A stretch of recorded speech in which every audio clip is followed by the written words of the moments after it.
Now, Shiksha, thank you very much for that kind intro. Yes, we are taking care of ourselves.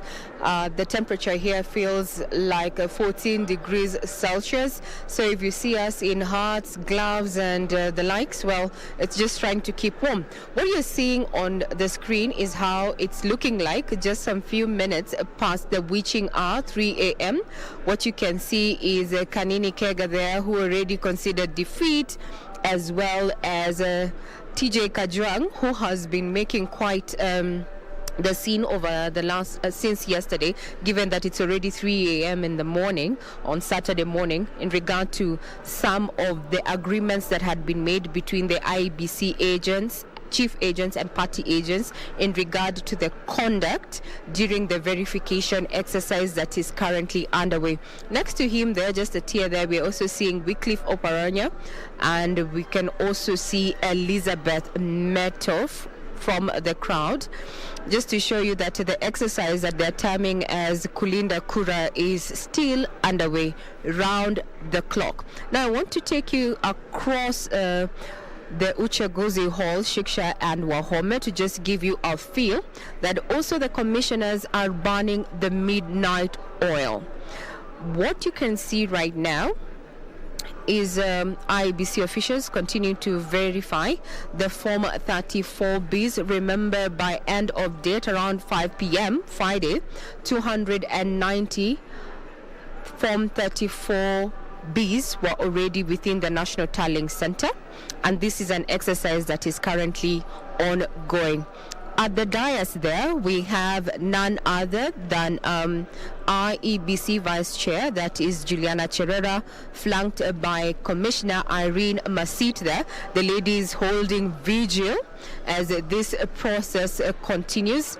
Earlier on, we had a brief from none other than IEBC Chair Wafula Chebukati, who also went further to inform the public that as IEBC, they are worried about the whereabouts of one of their own, the returning officer at Embakasi East, who is considered missing, and that the relevant officials have been notified. As it stands right now, we are at 47 constituencies confirmed, with the results there being read out interchangeably by various commissioners, including Commissioner Wanderi there, who gave us the recent reports from Ugenya, as well as Unguja, Teso North, and Muhoroni, which happens to be in Kisumu. Now, looking at the numbers, let me just give you an overview.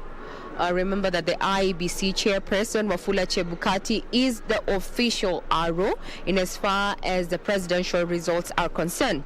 So Raila Amolo Odinga is at the front with a total of 1,390,253 votes.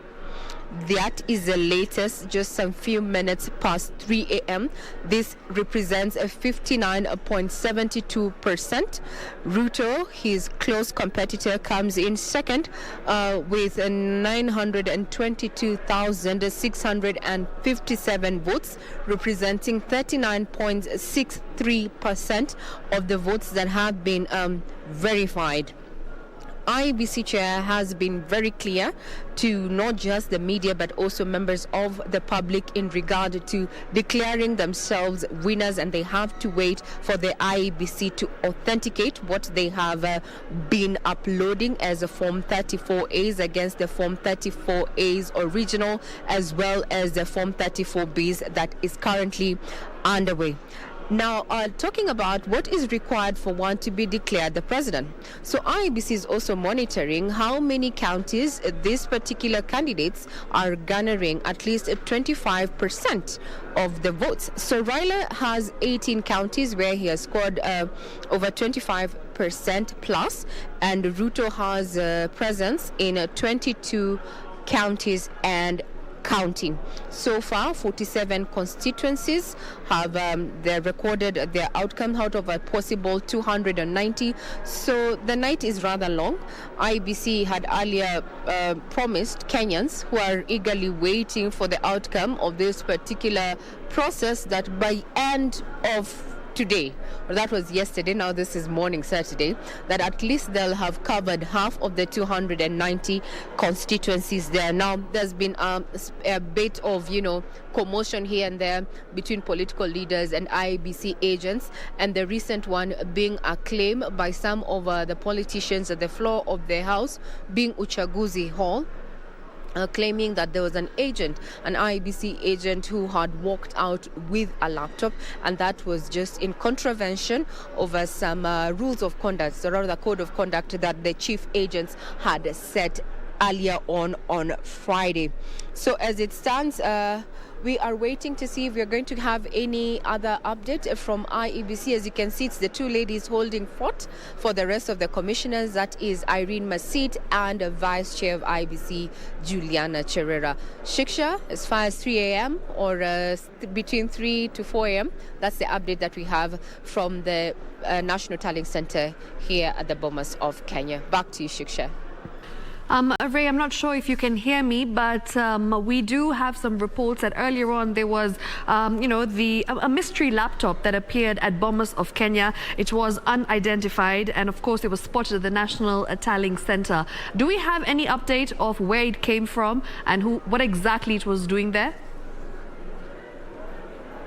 Well, in regards to that particular claim, in regard to having a laptop, that's what I just mentioned earlier. That was a commotion that was already arrested. The IEBC officials and the commissioners, that is, as well as the police, did an intervention, and the situation was arrested. However, IEBC has not given a clear direction where it was or whom it belonged to, or at all if that allegation was true. But we saw a commotion indeed, and we saw TJ Kajwang actually walk out. So we're yet to get a formal account of what was happening late Friday evening. But what we can see from now is that the IEBC is proving itself more than capable to deal with any eventuality that may be standing on its way in as far as delivering a credible election is concerned. Shiksha. Thank you very much for that, Ray. Any idea when we will get the next update with regards to more numbers that are coming in from Bomas of Kenya? Do you have an exact time? We're eager to know. I'm sure you have more information than we do.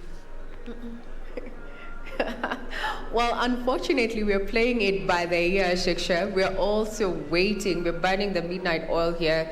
And we are at the behest or the mercy of the IEBC commissioners. Once they have it done, well, they take to the podium and give us the results. So it's a game of wait and see.